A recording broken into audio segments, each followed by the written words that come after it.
आज हम लोग पढ़ेंगे मियासिस। कोशिका विभाजन हम लोग पढ़ रहे हैं, तो अर्धसूत्री विभाजन। कल हम लोग माइटोसिस पढ़े थे, थोड़ा सा मियासिस आज पूरा पढ़ लें। अर्धसूत्री विभाजन इसको हिंदी में कहते हैं। कोशिका के विभाजन का ये प्रकार है मियासिस, ठीक है।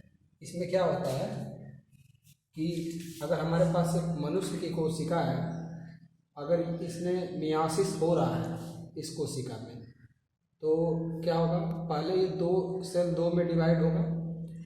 चूँकि इसमें 46 गुणसूत्र है, तो जब ये दो में डिवाइड होगा तो गुणसूत्रों की संख्या आधी हो जाएगी, इसीलिए इसको अर्धसूत्री विभाजन कहते हैं। गुणसूत्रों की संख्या का आधा हो जाना, कम हो जाना है। कैसे कम होगा अभी देखेंगे। फिर उसके बाद ये दोनों जो सेल हैं, इनमें भी एक एक बार विभाजन होगा। इसमें एक बार विभाजन होगा, इसमें एक बार विभाजन होगा, तो इससे दो और इससे दो बनेगी। चूँकि इसमें 23 है और इसमें भी 23 आ रहा है, तो ये वाला जो विभाजन है ये सूत्री विभाजन जो हम लोग पढ़े थे उस जैसा है। और सूत्री विभाजन तो सिर्फ यहाँ से यहाँ, क्योंकि यहाँ से गुणसूत्रों की संख्या आधी हो गई इन दोनों में इससे, लेकिन यहाँ इसमें 23 और इसमें भी 23, इसमें 23, इसमें भी 23, तो यहाँ पे गुणसूत्रों की संख्या आधी नहीं हो रही है। तो ये मियोसिस सेकेंड है, लेकिन ये वास्तव में माइटोसिस जैसा है। तो पहला वाला जो विभाजन है वही, उसी में गुणसूत्रों की संख्या आधी होती है। मियोसिस में कुल 2 बार विभाजन होगा, इसमें से एक बार विभाजन होगा तो गुणसूत्रों की संख्या दोनों सेल में इसकी आधी हो जाएगी। डॉटर सेल है ये, मदर सेल है। अगली बार जब इन दोनों में विभाजन होगा तो अब गुणसूत्रों की संख्या उतनी ही रहेगी। तो अगली बार जो विभाजन हो रहा है वो तो माइटोसिस जैसा होगा। इसीलिए मियोसिस में जो प्रथम डिवीजन है वही कहलाता है रिडक्शन डिवीजन। रिडक्शन मतलब होता है गुणसूत्रों की संख्या में कमी आना। अब यहाँ पढ़ते हैं डिटेल में। मियोसिस में 2 बार विभाजन होता है, मियोसिस फर्स्ट और मियोसिस सेकेंड। मियोसिस फर्स्ट में भी केंद्रक का विभाजन होगा, कल हम लोग पढ़े थे। तो केंद्रक का विभाजन 4 स्टेप में पूरा होता है। प्रोफेज फर्स्ट, फिर यहाँ पे मेटाफेज फर्स्ट है, एनाफेज फर्स्ट है और टीलोफेज फर्स्ट है। टीलोफेज फर्स्ट पहले प्रोफेज फर्स्ट। मियोसिस फर्स्ट की सबसे बड़ी अवस्था प्रोफेज फर्स्ट है। सबसे बड़ी पूछा जाता है सबसे बड़ी अवस्था कौन सी है, तो ये मियोसिस फर्स्ट की प्रोफेज फर्स्ट। और प्रोफेज फर्स्ट में 5 छोटी छोटी अवस्थाएं हैं। उसमें से पहली अवस्था है लेप्टोटीन, डिप्लोटीन, पैकीटीन, इसको पढ़ेंगे पैकीटीन। अवस्थाओं के नाम याद रखने जरूरी है क्रम से, क्योंकि कभी कभी क्रम से सवाल पूछा जाता है। लेप्टोटीन में क्या होता है, कल मैंने बताया था कि इसमें गुणसूत्र दिखाई देने लगेगा। जब विभाजन चालू हो जाएगा तो गुणसूत्र दिखाई देने लगेगा। एक गुणसूत्र 2 अर्ध गुणसूत्रों में बटा हुआ रहता है। ये 2 अर्ध गुणसूत्र है। तो अगर हम मान लें 4 गुणसूत्र है समझने के लिए, तो एक गुणसूत्र के 2 अर्ध गुणसूत्र, 2 अर्ध गुणसूत्र ऐसे। ये केंद्रक है और ये कोशिका है समझने के लिए। तो लेप्टोटीन में गुणसूत्र दिखाई देने लगेंगे। डिप्लोटीन क्या है, डिप्लोटीन में जो क्रोमोजोम बिल्कुल एक जैसे, मान लीजिए ये और ये बिल्कुल एक जैसे, फोटोकॉपी है, बिल्कुल एक जैसे है, तो ये और ये दोनों पेयर कर लेंगे। ये इसके साथ पेयर कर लेगा। तो पेयर कौन करेगा, जो गुणसूत्र एक जैसे होंगे, दिखने में सब कुछ उनका सेम होगा, बिल्कुल एग्जैक्ट सेम दोनों। तो अब क्या होगा, डिप्लोटीन में जो गुणसूत्र एक जैसे होंगे वो आपस में पेयरिंग करने लगेंगे, जोड़ा बनाने लगेंगे। तो जोड़ा बनाने की क्रिया को सिनेप्सिस कहते हैं। कौन से गुणसूत्र जोड़ा बनाएंगे, जो बिल्कुल एक जैसे होंगे, उसमें से एक फादर का होगा एक मदर का होगा, वही पेयरिंग करेंगे। पेयरिंग करने की जो क्रिया है उसको सिनेप्सिस कहेंगे। और जो पेयर बन रहा है गुणसूत्रों का उसको बाईवैलेंट, बाई मतलब 2, बाईवैलेंट किसको बोलेंगे, इन दोनों गुणसूत्रों को बाईवैलेंट कहेंगे। उसमें से एक फादर का होगा एक मदर का होगा। इससे मतलब नहीं है कौन फादर का है कौन मदर का। अब इनको हम जो पेयरिंग कर गए तो इन गुणसूत्रों को दोनों को हम होमोलोगस क्रोमोसोम कहेंगे। होमोलोगस क्रोमोसोम किसको कहते हैं, जिनमें जो गुणसूत्र बिल्कुल एक जैसे होते हैं। अब एक जैसे मैं बार बार जब कर रहा हूँ तो इसका मतलब क्या है, जैसे मान लीजिए ये गुणसूत्र है और ये दूसरा गुणसूत्र। अगर यहाँ पे ए लिखा है तो यहाँ भी क्या लिखा होगा, ए। यहाँ डी लिखा है तो यही यहाँ पे डी लिखा होगा, तो ये तो बिल्कुल फोटोकॉपी हो गया। तो ये होमोलोगस क्रोमोसोम हो गया, मतलब जो चीज़ इसमें होगा वही चीज़ इसमें होगा। तो ऐसे गुणसूत्र क्या करेंगे, पेयरिंग। तो इसमें से जो होमोलोगस होगा वो पेयरिंग कर लेगा, और पेयरिंग करने की क्रिया को सिनेप्सिस कहते हैं। अच्छा, कल हम लोगों ने पढ़ा था एक गुणसूत्र के जो अर्ध गुणसूत्र है, अर्ध गुणसूत्र को क्रोमैटिड कहते हैं। ये एक ही गुणसूत्र है और इसके 2 अर्ध गुणसूत्र है, तो इसको सिस्टर क्रोमैटिड कहेंगे। लेकिन लेकिन इस गुणसूत्र का और इस गुणसूत्र का एक एक क्रोमैटिड नॉन सिस्टर होगा। जैसे यहाँ पे नॉन सिस्टर है, ये दोनों सिस्टर है, ये दोनों सिस्टर है, ये और ये नॉन सिस्टर हो जाएंगे, ये और ये नॉन सिस्टर हो जाएगा, ये और ये भी नॉन सिस्टर हो जाएगा, ये नॉन सिस्टर हो जाएगा। तो अब डिप्लोटीन के बाद क्या होगा, पैकिटीन, सॉरी पैकिटीन में क्या होगा, क्रॉसिंग ओवर होगा। मैंने यहाँ एरो किया है, लेकिन यहाँ पे होगा क्या, क्रॉसिंग ओवर, जीनों की अदला बदली। तो जहाँ पे क्रॉस होगा, सिर्फ इसको ऐसे समझते हैं कि यहाँ पे ये गुणसूत्र है तो यहाँ पे कोई जीन होगा। अगर यहाँ क्रॉस कर रहा है ये वाला गुणसूत्र, तो इसका जो जीन क्रॉस कर रहा होगा जिस स्थान पे, उसी स्थान का जीन बदल जाएगा। मतलब इस गुणसूत्र का यहाँ का जीन और इस गुणसूत्र का यहाँ का जीन, ये इसका जीन इसमें आ जाएगा और इसका जीन इसमें आ जाएगा। जीनों की अदला बदली हो जाएगी। जीन मतलब डीएनए का भाग। तो क्रॉसिंग ओवर किस में होता है, पैकिटीन में। बहुत बार परीक्षा में पूछा गया, पैकिटीन में क्रॉसिंग ओवर होता है। जहाँ पे क्रॉसिंग ओवर होता है वहाँ पे एक क्या होती है, क्रॉस जैसी संरचना बन जाती है, उसको क्या कहते हैं, क्रिएजमेटा, CHIASMET, क्रिएजमेटा कहते हैं। It is the site where crossing over अकर, इसको मैंने अंग्रेजी में लिख दिया है, ये वो जगह है जहाँ पे क्रॉसिंग ओवर होता है। इसका मतलब it is the site, site मतलब स्थान जहाँ पे क्रॉसिंग ओवर पाया जाता है। तो जिस स्थान पे क्रॉसिंग ओवर होता है वहाँ क्रॉस बन जाता है, उसी स्थान को क्रिएजमेटा कहते हैं। और क्रिएजमेटा कब दिखाई देता है, डिप्लोटीन स्टेज में। ये सारा कहाँ हो रहा है काम, इस केंद्रक के अंदर। केंद्रक के अंदर पहले गुणसूत्र दिखाई देने लगा, फिर जो होमोलोगस होगा वो पेयरिंग करने लगेगा, फिर जो गुणसूत्र पेयरिंग कर रहे हैं, इन्हीं गुणसूत्रों के, इन दोनों गुणसूत्रों के एक एक अर्ध गुणसूत्र जो नॉन सिस्टर है, उन्हीं के बीच क्रॉसिंग ओवर होगा, जीनों की अदला बदली होगी, और जहाँ पे क्रॉस बनेगा उसको क्रिएजमेटा कहेंगे। अगला स्टेज जो है,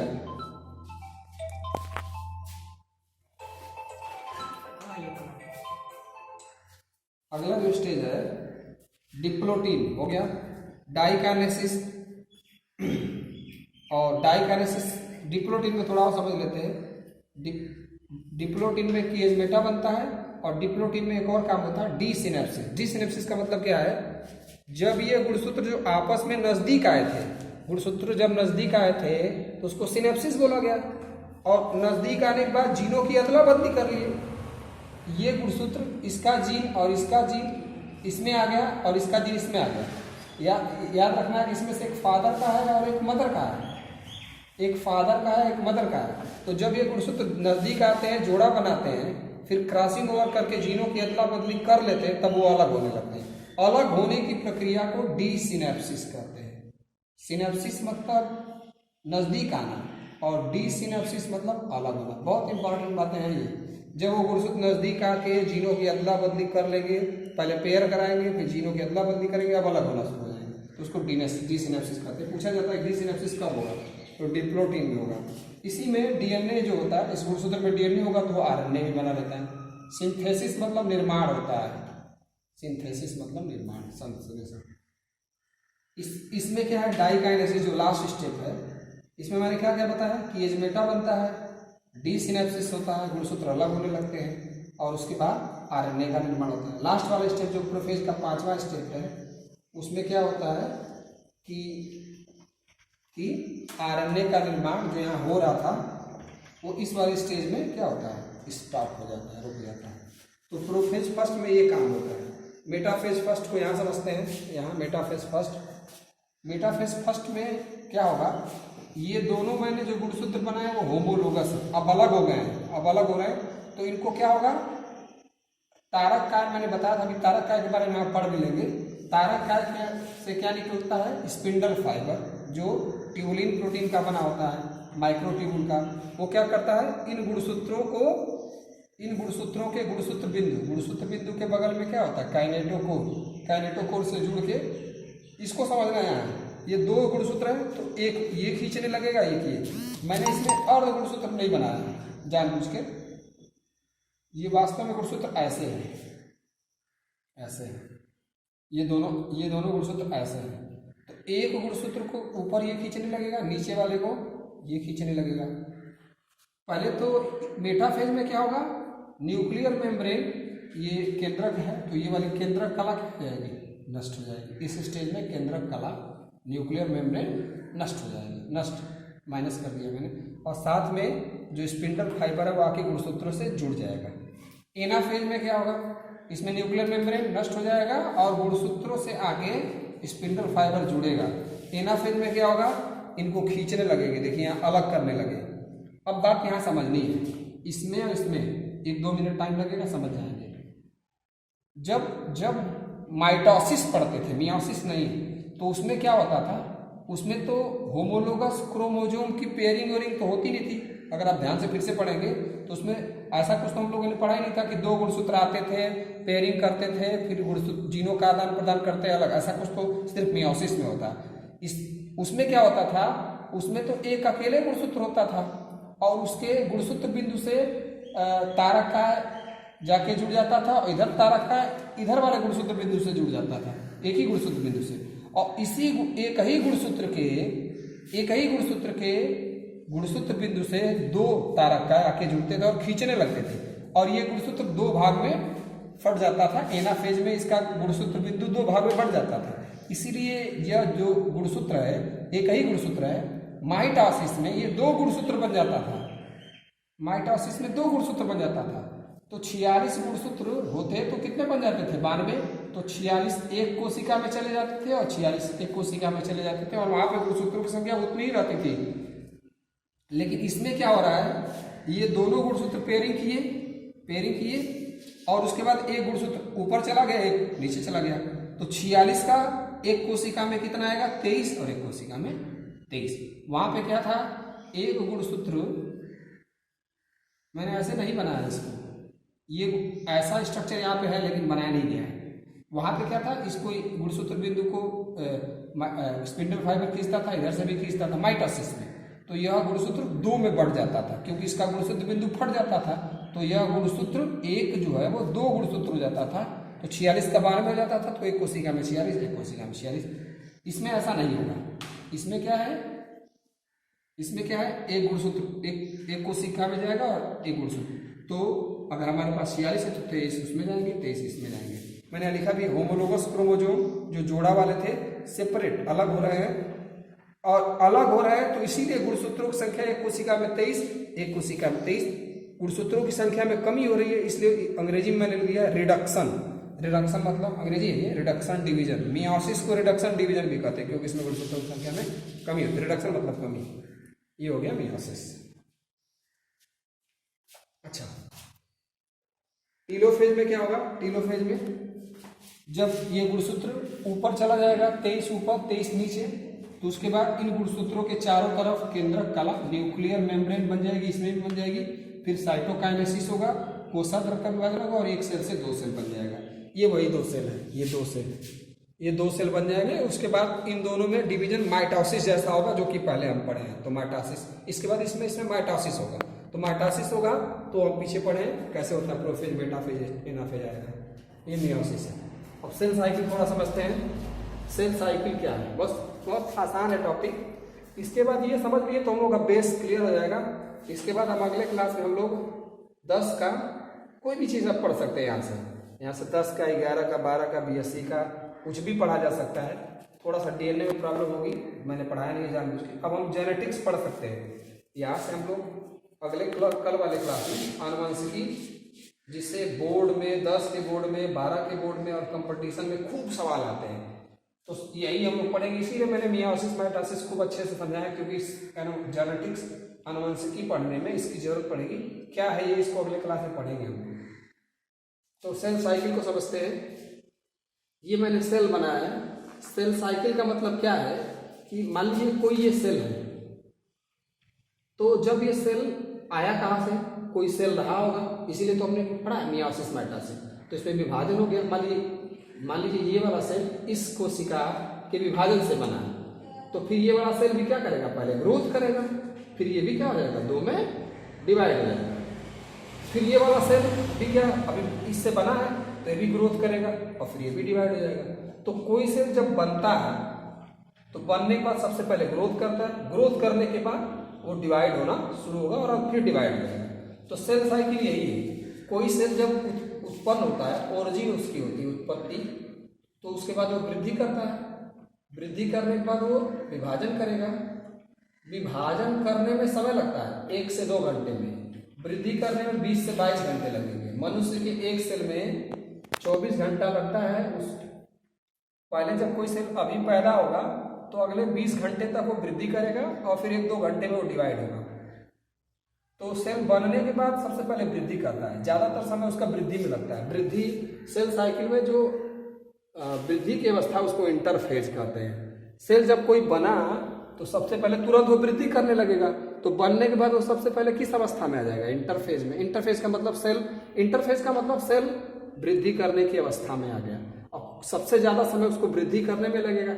अगर 24 घंटे की उसकी लाइफ है, लाइफ का मतलब क्या? अगर सेल मान लीजिए अभी पैदा हुआ तो अगले 24 घंटे बाद वो क्या हो जाएगा? 2 में डिवाइड हो जाएगा। तो ये उसकी लाइफ हो गया, पैदा हुआ और डिवाइड हो गया, तो ये उसकी लाइफ है। अगर उसकी लाइफ 24 घंटे की है तो उसमें से 90 से 95% हिस्सा उसका वृद्धि करने में लगेगा, बाकी 5-10% हिस्सा यानी 20-22 घंटे उसको वृद्धि करने में, 2 घंटे उसको डिवाइड होने में। तो सेल साइकिल मतलब पहले वृद्धि करेगा फिर डिवाइड करेगा। वृद्धि की अवस्था को इंटरफेज और डिवीजन की अवस्था को यम फेज। यम से मियोसिस भी हो सकता है, माइटोसिस, किसी एक तरह से सेल डिवाइड होगा। वृद्धि की अवस्था को इंटरफेज कहते हैं और इंटरफेज जो है वो खुद एक बड़ी अवस्था है जिसमें से 3 अवस्थाएं हो जाती हैं, G1, S और G2। इंटरफेज जो अवस्था है वो 3 अवस्थाओं में बटा है। G1 को कहते हैं गैप 1, फेज मतलब होता है अवस्था, यस मतलब होता है सिंथेसिस, सिंथेसिस मतलब निर्माण, और G2 मतलब गैप 2 अवस्था। उसके बाद विभाजन की अवस्था आ जाएगी, तो विभाजन में पता है प्रोफेज, मेटाफेज, एनाफेज, टीलोफेज, और टीलोफेज जैसे ही खत्म होगा अंतिम अवस्था तो सेल 2 में क्या हो जाएगा? डिवाइड हो जाएगा। तो जीवन में क्या होता है? मैंने यहाँ लिख दिया है, आरएनए का निर्माण होता है। जीवन में आरएनए का निर्माण होता है। इस अवस्था में कोशिका के अंदर क्या किसका निर्माण होता है? आरएनए का। यह अवस्था सबसे ज्यादा इंपॉर्टेंट है, सबसे ज्यादा इंपॉर्टेंट है। इसमें डीएनए रेप्लिकेशन होता है। हम लोगों ने पढ़ा डीएनए रेप्लिकेशन, एक डीएनए से 2 डीएनए बन जाते हैं, डीएनए रेप्लिकेशन है। अच्छा, एक डीएनए से 2 डीएनए बना तो इसका मतलब डीएनए का निर्माण हो रहा है, तो उसको डीएनए सिंथेसिस भी कहेंगे। अगर डीएनए की मात्रा, अब ये बड़ा इंपॉर्टेंट चीज है, डीएनए की मात्रा, यहाँ पे हम लोग बोल रहे हैं कि एक डीएनए संख्या 1 है, तो कितना डीएनए हो गया? 2 डीएनए। लेकिन ऐसे पढ़ते नहीं है, डीएनए की संख्या नहीं पढ़ते, डीएनए की मात्रा पढ़ते हैं। डीएनए की मात्रा अगर 2C है तो इस अवस्था में 2C से कितना हो जाएगा? 4C। इसको 2C मान लें तो ये दोनों मिला के 2C 4C, ये पूछा गया है। तो डीएनए की मात्रा डबल हो जाती है, 2C से 4C हो जाती है। इसमें हिस्टोन प्रोटीन भी बनता है। ये G2 अवस्था में क्या है? आरएनए का निर्माण होता है और सेंट्रियोल, ये मैंने लिखा है, सेंट्रियोल डबल हो जाएगा, 1 सेंट्रियोल से 2 सेंट्रियोल। सेंट्रियोल कुछ है नहीं, इसको ये कोशिका का अंग है, तारक का है। पहले इसको ऐसे समझते, ये तारक का है, तारक का है, ये पूरे को तारक का है, अंग्रेजी में सेंट्रोसोम। ये कोशिका का एक अंग है। एनिमल सेल में मिलेगा ये ज्यादातर, एनिमल सेल में, प्लांट सेल में कम मिलता है या नहीं मिलता है। अब तारक काय में क्या है? तारक केंद्र, ये दो तारक केंद्र, तारक केंद्र अंग्रेजी में सेंट्रियोल। अब सेंट्रियोल क्या है? जो स्ट्रक्चर यहाँ पे बना ये है क्या? 1 2 3 1 2 3 4 5 6 7 8 9 बनेंगे, 9 स्ट्रक्चर बनेंगे। और एक एक जो मैंने स्ट्रक्चर बनाया वो ऐसे बनाया है, ये सब नली है, ट्यूब है, 1 ट्यूब 2 3, ये सब ट्यूब है। और हर एक ट्यूब जो है वो उसका नाम है माइक्रोट्यूब्यूल, सूक्ष्म नलिका। किसकी बनी होती है? प्रोटीन की। 3 एक साथ है तो ट्रिपलेट बोलेंगे, ये 3 एक साथ है, 3 एक साथ, तो एक को बोलेंगे ट्रिपलेट माइक्रोट्यूब्यूल। और इसकी टोटल संख्या कितनी है? 9। यहाँ पे ये क्या है? तारक, यही तारक केंद्र है, एक तारक केंद्र जिसका वास्तविक स्ट्रक्चर यहाँ है, ये एक तारक केंद्र है। तो इसमें 2 तारक केंद्र है। तारक केंद्र किससे बने होते हैं? 9 ट्रिपलेट माइक्रोट्यूब्यूल से। एक ट्रिपलेट माइक्रोट्यूब्यूल क्या है? जो 3 सूक्ष्म नलिकाओं से बना होता है। और एक जो सूक्ष्म नलिका है वो किसकी बनी होती है? ट्यूबुलिन प्रोटीन की। ठीक है, एक चीज मैं यहाँ छोड़ दिया हूँ, वो कभी भी पढ़ा दूंगा। तो सेल साइकिल में क्या होता है? सेल सबसे पहले वृद्धि करता है, फिर डिवाइड करेगा। वृद्धि में पहले उसकी अवस्था जीवन, सबसे पहले वो जीवन अवस्था में आ जाएगा, जीवन के बाद यश में जाएगा, यश के बाद G2 में जाएगा। अगर सेल वृद्धि कर रहा है, सेल वृद्धि कर रहा है वृद्धि करने का मतलब वो सारी चीजों को इकट्ठा करेगा। एक बड़ी इंपॉर्टेंट बात समझनी है, सेल कोई भी वृद्धि इसलिए कर रहा है ताकि उसको फ्यूचर में, भविष्य में जाके क्या होना है, डिवाइड होना है। तो डिवीजन होने की तैयारी करता है। इंटरफेज को बोला जा सकता है विभाजन के पहले की अवस्था, और विभाजन के पहले की अवस्था में सेल विभाजन की तैयारी कर रहा है कि भाई उसको डिवाइड होना है। तो विभाजन की तैयारी करने के लिए वो चीजों का यहाँ पे आरएनए का निर्माण, डीएनए का निर्माण, सेंट्रियोल का निर्माण, हिस्टोन प्रोटीन का निर्माण करता है। जीवन स्टेज में अगर चीजें अच्छे से नहीं बनती, सेल जिन चीजों को बना रहा है अगर वो नहीं बन पाती हैं, तो सेल अपना जीवन से यश में जाना रुक जाएगा। सेल जीवन से यश में नहीं जाएगा। इसलिए मैंने जीवन से क्या लिख दिया, G0 फेज। G0 फेज का मतलब क्या है, सेल में विभाजन रुक जाएगा, न वृद्धि होगी न विभाजन होगा, वो जीवन से यश में नहीं जाएगा। कब ये नहीं जाएगा, जब सेल के अंदर चीजें अच्छे ढंग से नहीं चल रही होंगी, तो जीवन से वो यश फेज में नहीं जाएगा। एक बार जीवन से यश फेज में चला गया तो यश से G2 में जरूर जाएगा, और G2 से यम में जरूर जाएगा, विभाजन होना उसका तय है। लेकिन अगर जीवन से यश में नहीं जा रहा है तो उसका विभाजन स्टॉप हो जाएगा, डिवीजन स्टॉप। लेकिन अगर जीवन से यश में चला गया तो G2 में जरूर जाएगा, यहाँ से नहीं रुकेगा, और G2 से यम में भी जाएगा, और डिवीजन होना उसका